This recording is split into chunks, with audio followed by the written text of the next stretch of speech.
성광교회 성경대학 교리편 10번째 강의 시작하도록 하겠습니다. 기도하겠습니다. 사랑과 은혜 하나님 감사합니다. 오늘도 우리에게 귀한 날 허락하여 주시고 또 하나님의 뜻 안에서 또 교리를 공부합니다. 하나님 지혜를 주시고 또 좋은 기억력도 주셔서 잘 듣고 다 깨닫고 또 잘 기억하여서 또 말씀 따라 또 교리 따라 살아가는 우리 모두가 되게 하여 주시옵소서. 예수님 이름으로 기도합니다. 아멘. 네, 한 주간 잘 지내셨나요? 네, 이제 벌써 10번째 시간입니다. 은혜의 통로 성례에 대해서 오늘은 살펴보도록 하겠습니다. 성례. 네, 그 전에 우리 지난주에 했었던 교회에 대해서 먼저 살펴볼까요? 교회는 먼저 가장 중요한 개념이 교회는 사람이라고 하였습니다. 또 교회의 시작은 신앙 고백에서 시작된다고 하였습니다. 그래서 예수 그리스도를 주로 시인하는 사람들, 또 그러한 사람들이 모여서 교회가 되는 것이라고 보았습니다. 그러면 우리가 지금 다니고 있는 이 모형교회는 어떠한 의미가 있느냐? 바로 교회 생활. 이러한 교회 생활은 교인들이 신앙을 잘 지킬 수 있도록 돕는 중요한 역할을 합니다.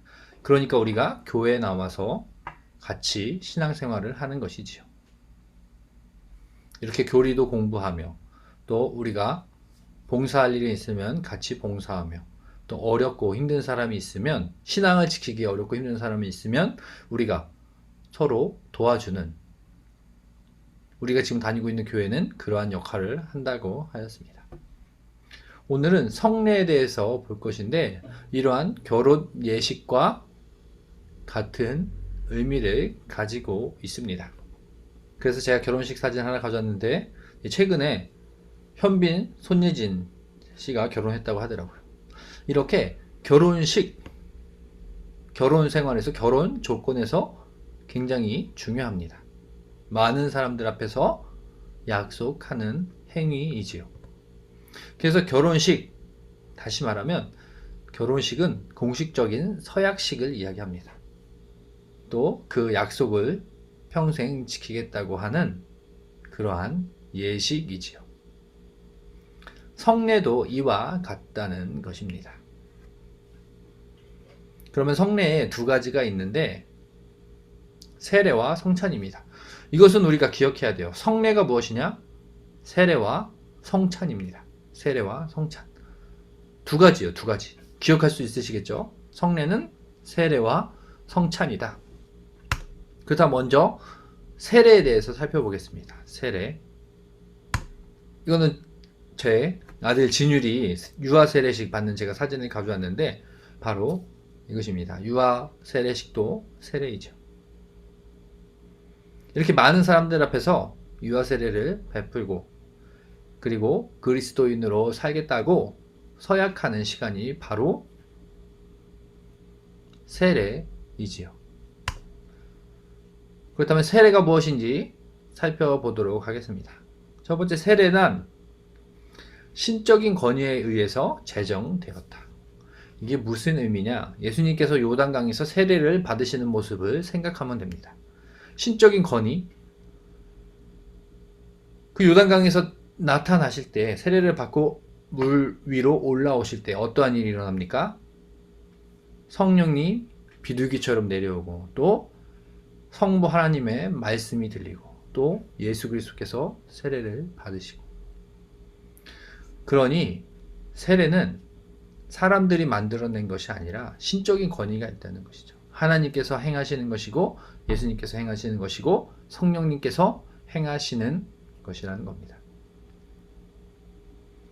그리고 예수님이 이렇게 말씀하셨어요. 마태복음 28장 19절에 그러므로 너희는 가서 모든 민족을 제자로 삼아 아버지와 아들과 성령의 이름으로 세례를 베풀고.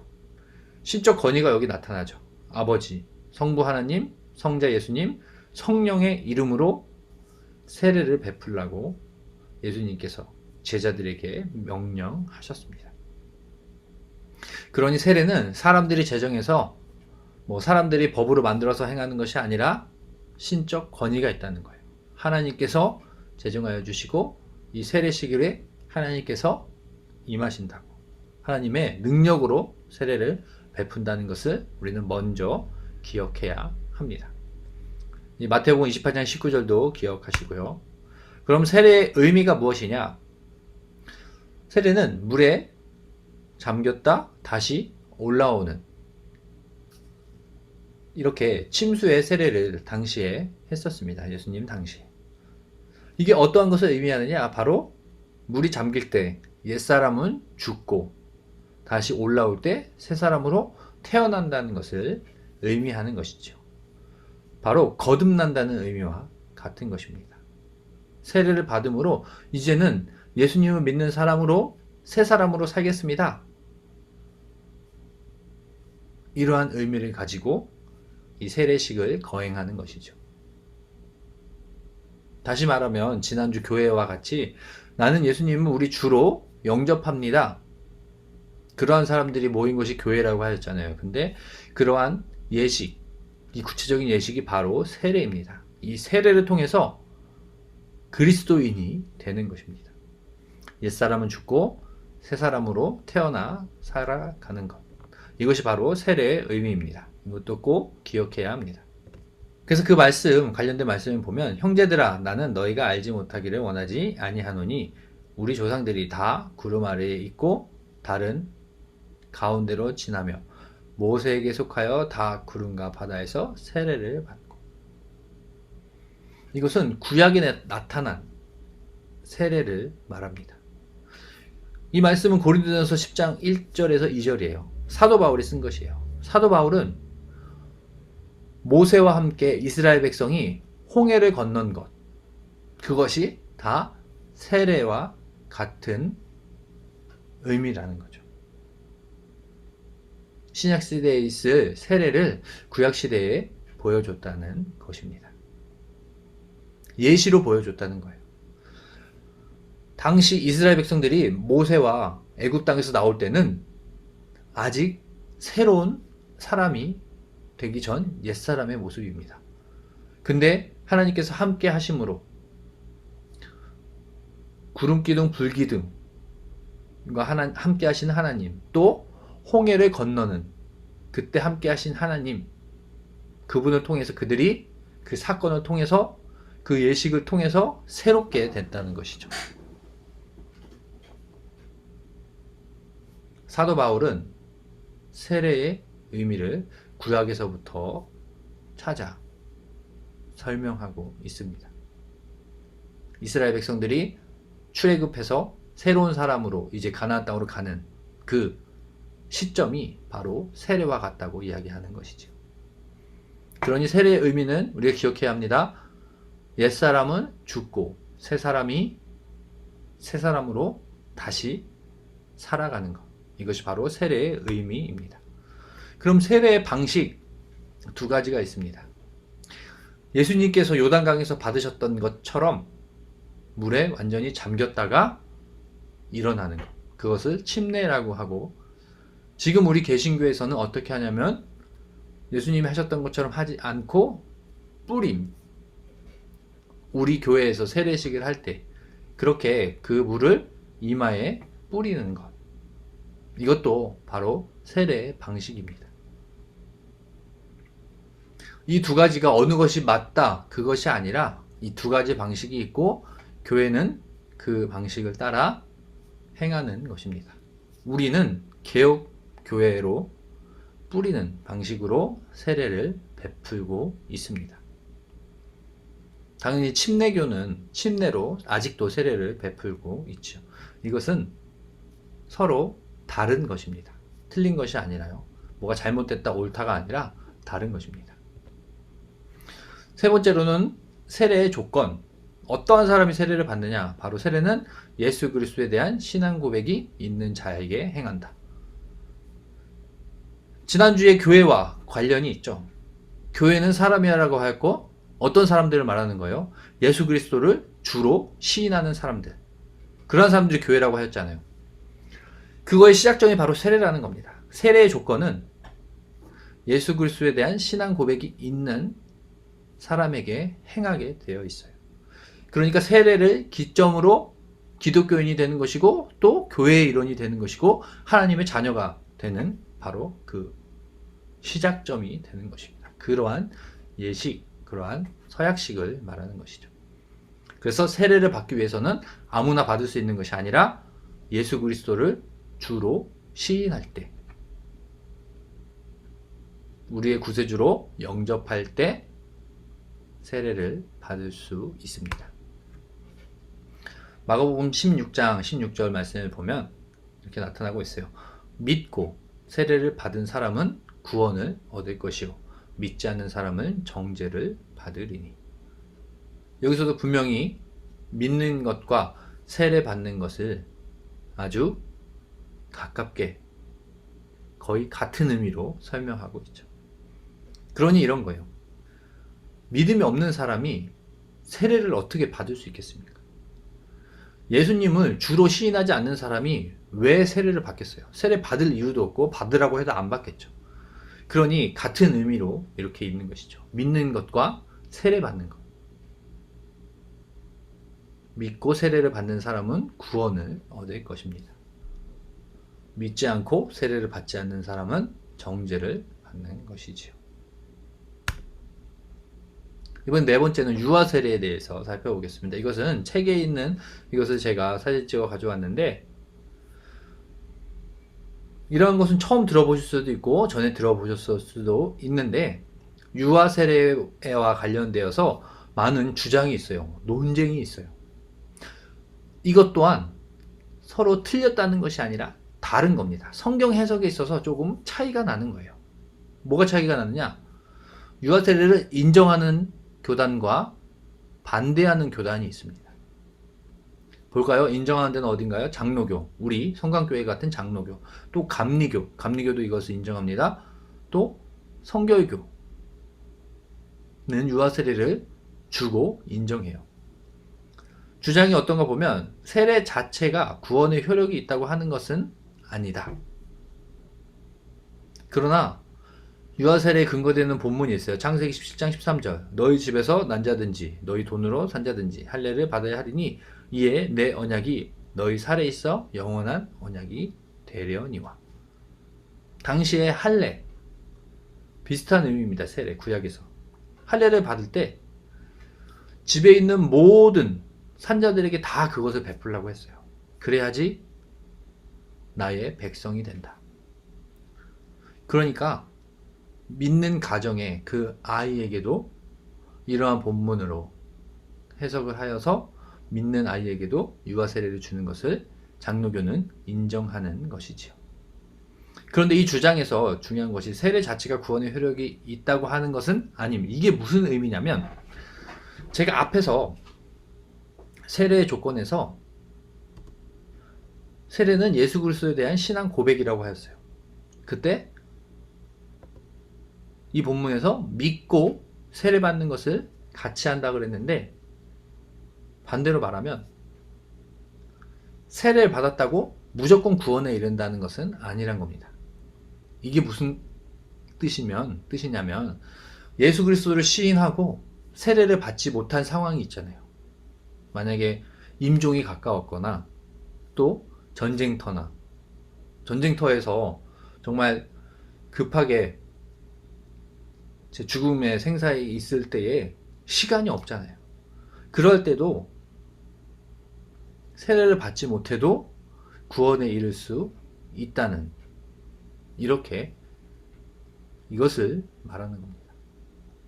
제가 여기서 설명할 때 믿음과 세례가 거의 같이 이야기한다고 하였지만 세례만으로 구원에 이른다는 것은 아니라는 거예요. 믿음과 세례가 같다는 것은 제가 설명했듯이 믿는 사람은 세례를 받습니다. 믿지 않는 사람은 세례를 받지 않고요. 그것을 넘어가서 반대로 믿는데 세례를 못 받았다고 구원을 받지 못하는 것이냐? 그거는 아니라는 것이죠. 우리가 믿고 있는 장로교의 교리는 구원에 관련하여서는 예수 그리스도를 믿는 것이 첫 번째 조건입니다. 예수 그리스도를 믿음으로 우리는 구원에 이르는 것이죠. 그러니까 세례도 중요하지만 여러 상황에서 그것을 받지 못하였을 때는 믿음으로 구원에 이르는 거기 때문에 세례가 구원에 효력이 있다는 것은 아니라는 거죠. 그래서 이러한 이야기를 합니다. 반대로 유아세례 반대하는 파도 있어요. 오순절, 침례, 제세례파. 이 사람들은 유아는 말씀을 인식할 수 없고 신앙 고백을 못하기 때문에 유아세례가 의미가 없다고 말하는 것이죠.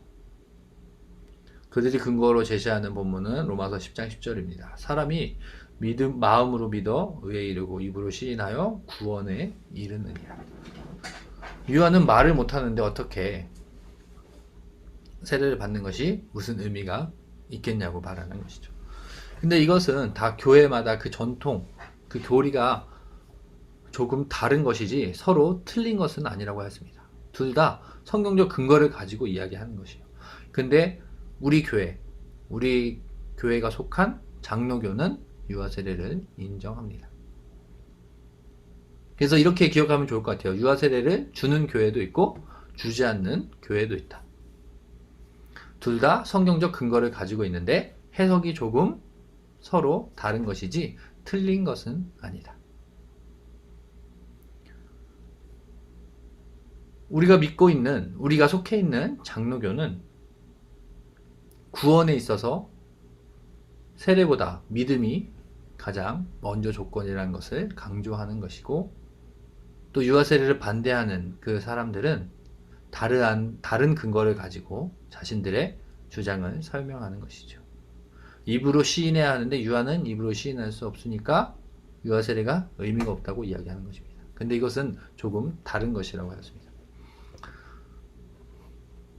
그래서 연결하여서 생각하면 세례의 효력이라는 게 있어요. 세례의 효력.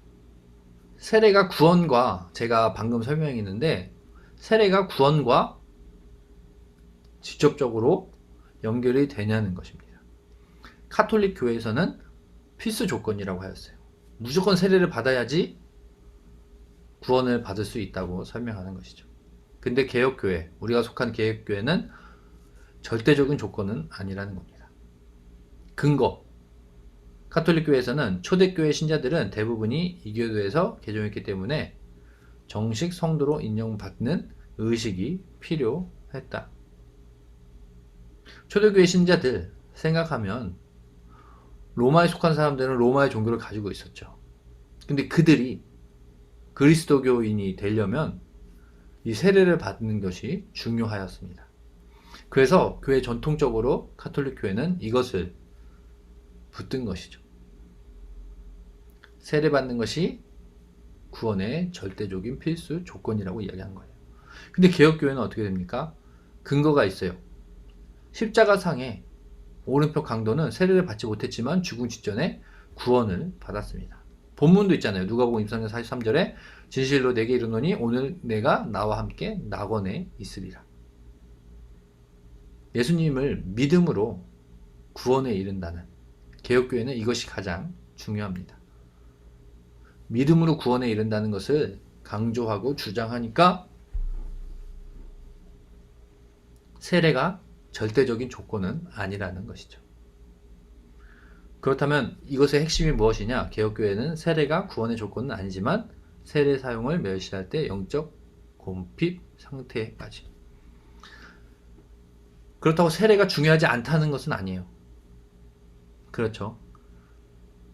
세례가 절대적인 조건은 되지 않지만 신앙생활을 할 때 분명히 중요한 역할을 한다는 겁니다.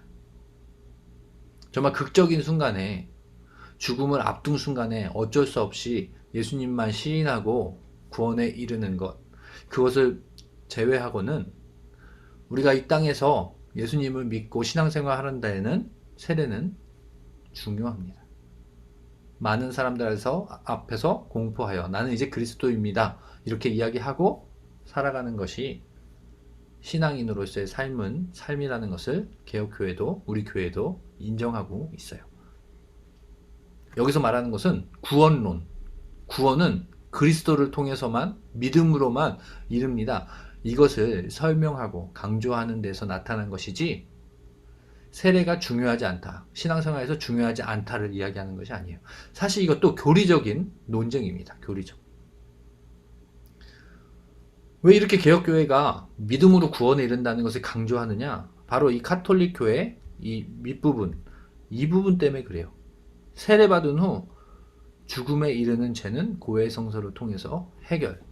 가톨릭 교회는 마가복음 16장 16절을 이렇게 해석한 것입니다. 믿고 세례를 받는 사람은 구원을 얻을 것이다. 그래서 세례를 받는 사람은 구원에 이른다. 꼭 세례가 필요하다고 해석한 것이죠.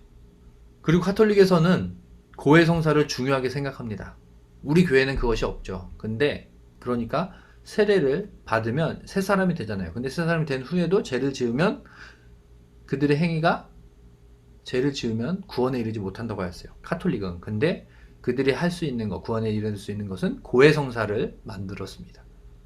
세례 후에 죄를 지은 것은 고해 성사로 다 해결될 수 있다고 한 것이죠. 그러니 세례를 받지 않으면 그들의 죄가 깨끗해지지 않기 때문에 구원에 이를 수 없다. 이렇게 생각하였습니다. 사실 이게 말이 좀 이해하기가 어렵고 헷갈릴 수가 있는데 이것은 교리적인 싸움이라는 거예요. 교리적인 주장. 가톨릭 교회는 어떻게 보면 예식을 굉장히 중요시 하였습니다. 세례는 무조건 받아야 하고 그래서 세례받은 사람은 구원에 이르고 그런데 개혁교회는 가톨릭 교회에서 나온 겁니다. 이 교회가 성경으로 봤을 때 더 좋은 해석이 있다. 그래서 개혁교회가 나온 거예요. 그러니까 여기에 반한 주장들이 많은 것이죠. 가톨릭 교회는 너무 이러한 형식과 예식 이것으로 구원에 이른다고 하니까 이것에 반대로 개혁교회가 그러한 것이 중요한 것이 아니라 믿음으로 구원에 이른다는 것을 강조한 것입니다. 그래서 이러한 서로 구원에 대한 차이가 있는 것입니다. 그러니까 이것을 그냥 기억했으면 좋겠어요. 가톨릭 교회는 세례가 구원의 필수 조건이다. 개혁교회는 절대적인 필수 조건은 아니다. 다시 말하면 구원은 오직 예수 그리스도를 믿음으로 구원에 이르는 것이지 교회에서 행하는 세례, 그러한 성례, 또 당시에 있던 고해 성사 이러한 걸로는 구원에 이르는 것이 아니라고 말하는 것이죠. 그럼 이것만 기억했으면 좋겠어요. 구원에 있어서 절대적인 필요 조건이라고 말하는 데는 가톨릭 교회고 개혁교회는 절대적인 조건은 아니다. 가장 절대적인 조건은 예수 그리스도를 믿는 것이다. 이렇게 설명하는 것이죠. 지금 우리가 세례에서 살펴본 그러한 관점으로 이해하면 성찬도 이해할 수 있어요. 먼저 시작은 똑같습니다. 성찬, 신적인 권위에 의해서 제정되었다. 사람들이 만든 것이 아니라 신적인 권위가 있는 것이죠. 언제 시작되었냐? 예수님께서 십자가에 못 박히시기 전에 하신 것으로 6월절의 화목제물을 나눠 먹는 것으로부터 시작되었다. 우리가 잘 알고 있죠? 최후의 만찬이라고 하는 성찬. 예수님께서 그 행하신 그 성찬을 기독교인들이 계속해서요 지키고 있는 것이죠. 그래서 근거 본문은 마태복음 26장 17절입니다. 무교절에, 이것은 6월절을 말하는 거예요. 무교절, 6월절의 첫날에 제자들이 예수께 나와서 이르되 6월절 음식 잡수실 것을 우리가 어디서 준비하기를 원하시나이까. 이때 성찬식을 하시잖아요. 바로 그 6월절 음식을 나눠 먹는 그날에 예수님께서 자신의 빵을 내주시고 포도주를 내주시며 이것이 성찬이라고 말씀해 주셨습니다. 마태복음 26장 17절입니다. 그래서 신적 권위가 있다. 예수님께서 제정하신 것이다. 사람이 만든 것이 아니라 예수님께서 제정하신다는 것을 우리는 먼저 기억해야 합니다. 세례도 마찬가지였고요. 그러면 성찬의 대상은 누구냐? 성찬의 대상도 세례를 받은 자이어야 합니다. 세례의 대상은 누구였어요? 예수님을 주로 시인하는 사람. 성찬의 대상은 어떤 사람이요? 세례를 받은 사람. 그래서 지금 교회에서는 세례를 받은 사람이 성찬을 받을 수가 있습니다. 그래서 아직 초신자로서 세례를 받지 못했다면 성찬에는 참여할 수 없습니다. 이것이 성찬의 대상이에요. 이것도 기억해야 합니다. 성찬의 대상은 세례를 받은 사람들이다. 그런 성찬의 의미에 대해서 살펴보겠습니다. 이것도 굉장히 교리적인 논의예요. 이번에는 또 세 가지로 나눠집니다. 세 가지. 첫 번째는 로만 카톨릭. 로만 카톨릭은 성찬에 어떤 의미를 가지고 있는지, 어떻게 생각하는지 보면, 로만 카톨릭은 화채설이라고 합니다. 화채설. 기억해야 합니다. 화채설. 물질적으로 의미라는 거예요. 물질적 의미. 이게 무슨 의미냐 살펴보면, 떡과 포도주가 실제로 그리스도의 몸과 피로 몸에서 변화된다는 주장입니다. 로만 카톨릭에서 말하는 거예요. 성당에서 말하는 거예요. 성당에서. 로만 카톨릭은 전통이 굉장히 오래됐죠. 그래서 전통적으로 지키려고 노력했어요. 그리고 성경을 더 문자적으로 다 이해하려고 노력하였습니다. 너무 문자적으로 이해하려고 하다 보니까 예수님께서 행하신 그 성찬의 의미를 이렇게 이해한 것이죠. 예수님이 떡을 주면서 이것은 내 살이고 포도주를 주시며 이것은 내 피라고 하셨잖아요. 그 말씀을 그대로 이해한 거예요. 그래서 성도들이 그 떡과 포도주, 성찬식의 떡과 포도주를 먹으면 그것이 바로 예수님의 몸과 피로 변하여 우리 몸에 임한다는 것이죠. 그래서 화채설은 그 떡과 포도주, 성찬식에 사용된 떡과 포도주가 실제로 예수님의 몸과 피로 변한다는 주장입니다. 그래서 인터넷에 있는 사진을 가져오면 이렇게 이해하면 돼요. 예수님의 피, 이것을 화채설이라고 하였죠. 예수님의 피가 진짜 예수님의 피로 변한다. 또 예수님의 몸, 그 떡이 진짜 예수님의 몸으로 변한다. 이러한 일을 하는데 가운데 사제가 있죠. 이 사제의 영적 능력으로 이것이 임한다는 거예요. 그래서 그들의 생각은 진짜 예수님의 몸과 피를 먹는다고 생각을 하는 것이죠. 처음에는 이렇게 카톨릭 교회만 있었어요. 근데 세례와도 마찬가지고 이 성찬에도 마찬가지인 게, 카톨릭 교회의 이 부족한 부분들을 거기서 나온 개신교에서 새로운 해석들, 새로운 더 성경의 의미를 더 분명히 할 수 있는 그러한 화채설의 의미를, 그러한 성찬의 의미를 나타내기 시작합니다. 그래서 두 번째로 본 것은 루터파예요. 루터파는 종교 개혁을 한 사람이죠. 개신교를 말합니다. 뭐라고 설명했냐면, 이것도 카톨릭의 그 화채설 교리가 부족하다는 거예요. 그렇게 설명하면 안 된다는 겁니다. 그래서 나온 게 공제설, 장소적 의미로 생각을 했어요.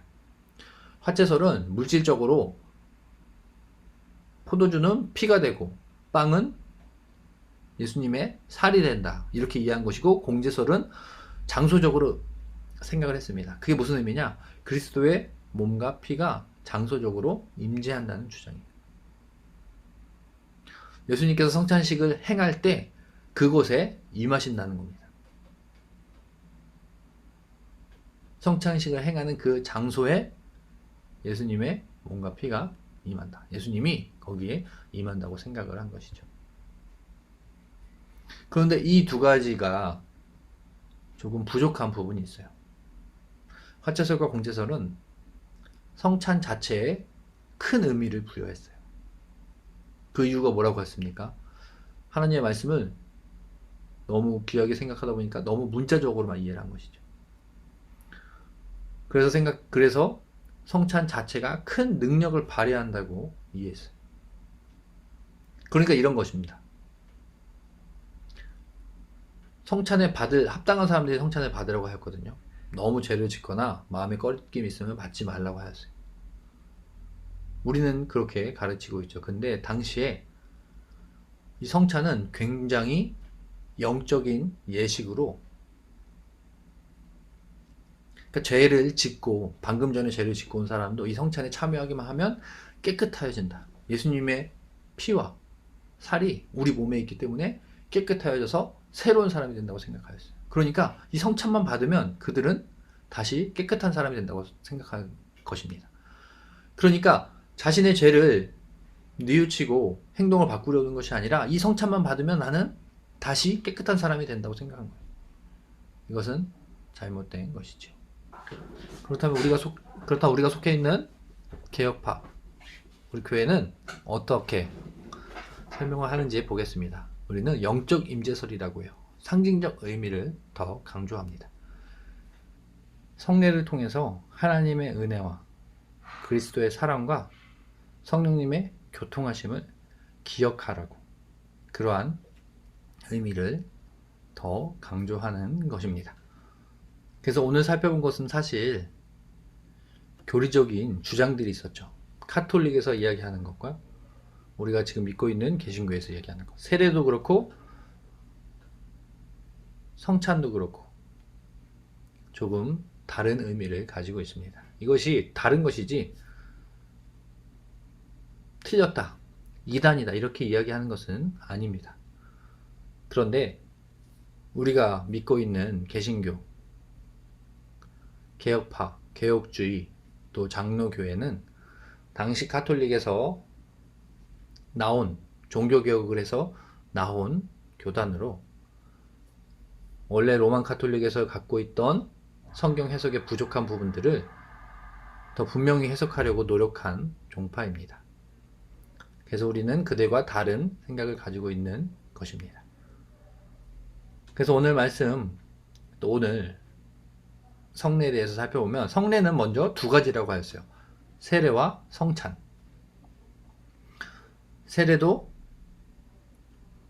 세례란 신적인 권위를 가지고 제정된 것이고, 바로 예수님께서 요단강에서 세례 받으시는 모습을 기억하면 되죠.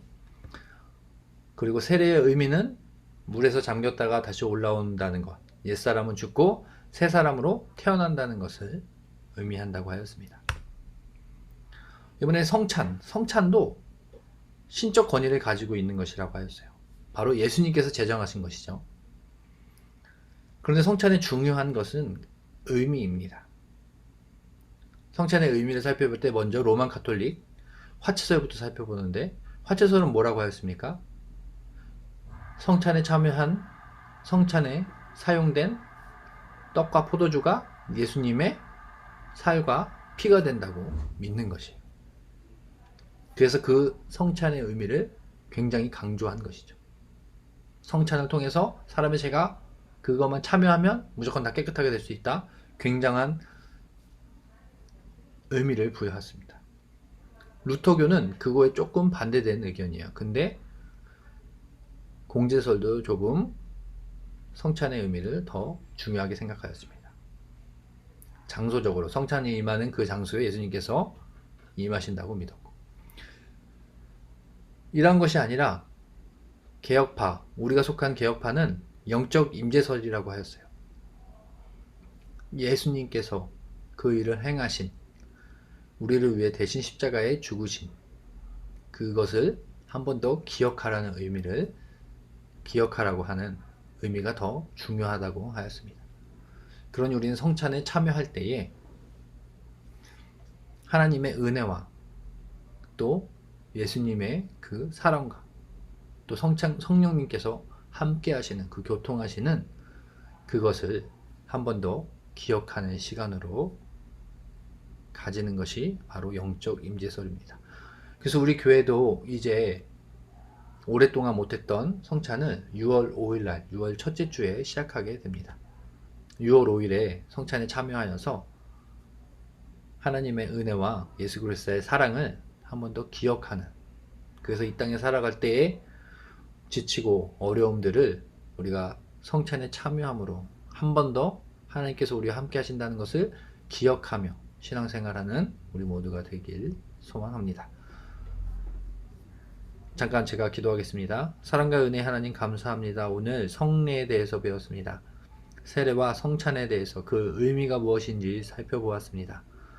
정말 우리는 세례와 성찬으로 예수님께서 우리에게 제정해 주신 그 세례와 성찬을 믿고 감당하는 우리 모두가 되게 하여 주시옵소서. 예수님 이름으로 기도합니다. 아멘. 네, 이것으로 마치겠습니다. 대단히 수고하셨습니다.